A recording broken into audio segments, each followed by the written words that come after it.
민주당이 결국 내란 전담 재판부 법안을 발의했습니다. 기존에 논의됐던 것보다 더 세진 법안이 올라왔습니다.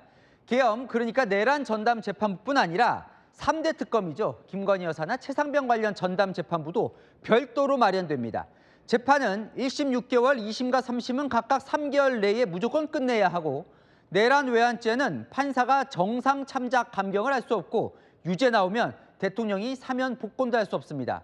이 대법원이 사법부 독립 침해 우려를 표했던 내용이 고스란히 담겨 있어 논란이 예상됩니다. 첫 소식 조민기 기자입니다. 더불어민주당 3대 특검 종합대응 특별위원회가 내란, 김건희, 순직해병 등 3대 특검을 전담할 전담재판부 설치법을 발의했습니다. 1심과 2심에 각각 전담재판부 판사 3명씩 두는 게 골자입니다. 3대 특검 사건을 전담할 영장 전담법관 3명도 임명합니다. 기존에 주장해온 내란 전담재판부에 더해 나머지 2개 특검으로 전담재판부 설치를 확대했습니다. 내란죄나 외환죄로 유죄 확정 판결을 받은 경우엔 사면 대상에서 제외하기로 했습니다. 대통령의 사면권 자체를 제한하는 게 아니고요. 사면을 받을 대상자의 자격을 규정한 거다 보시면 됩니다. 재판 중계를 의무화하고 대법원 최종 판결까지 1년 안에 맞춰야 한다는 조항도 넣었습니다.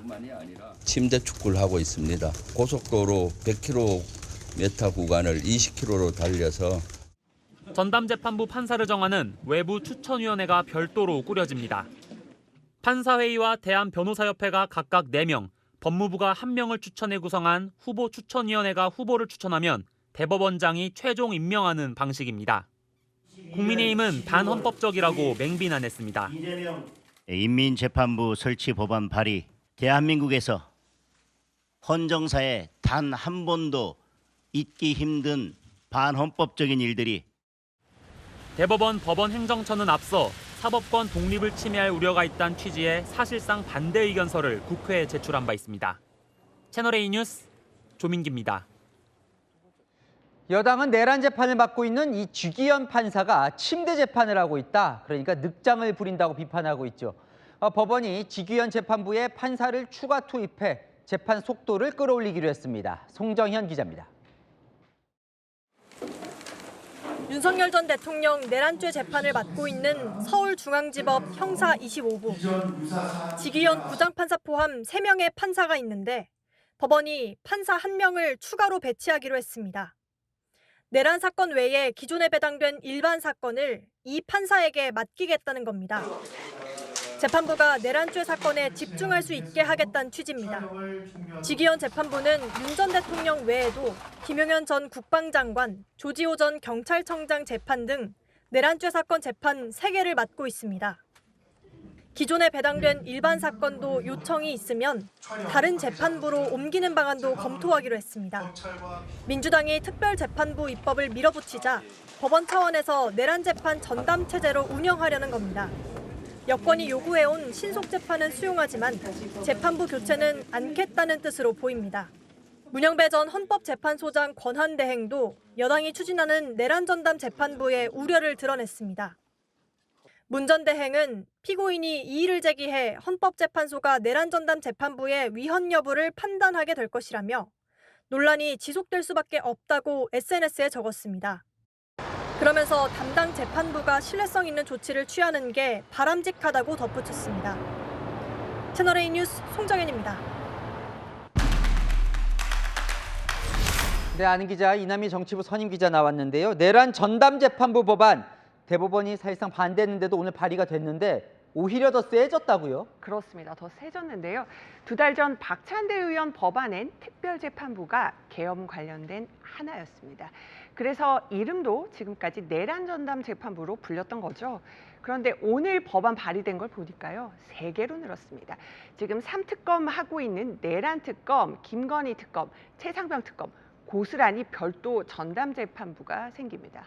야, 광복 이후에 전담 재판부가 2번 있다고 계속 알려져 왔는데 한 번에 3개가 생기는 거예요? 그러니까요. 더 세진 대목은 하나 더 있습니다. 대법원장의 역할이 줄어듭니다.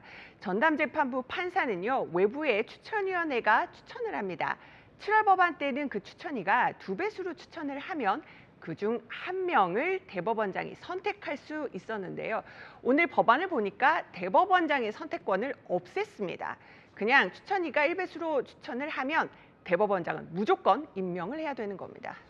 이 대법원은 사실 이제 그동안 법원 행정처 자료 통해서 전담 재판부 이 자체에 우려를 표했어요. 그게 지금 해소가 안 된 거죠. 그렇습니다. 대법원 법원 행정처는요, 전담 재판부가 사법권 독립을 침해한다고 우려해 왔습니다. 이유는 두 가지인데요.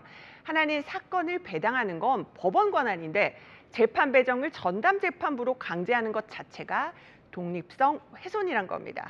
또 하나는요, 국회나 대한변호사협회 등 외부에서 판사를 추천하는 것도 사법부의 독립 침해 소지가 있다고 우려를 했는데요. 이 부분 역시 해소되지 않았습니다.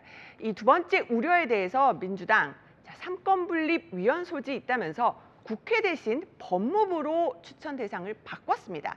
그런데 행정부인 법무부가 법관을 추천하는 것도 역시 독립성 침해 우려가 나올 수 있을 걸로 보입니다. 법안 내용을 쫙 보니까 뭐 조금 무시무시한 내용들도 있던데요. 네, 자 내란과 외환 혐의에 대해서는요, 아예 판사가 정상 참작을 이유로 죄를 깎아줄 수도 없게 했습니다.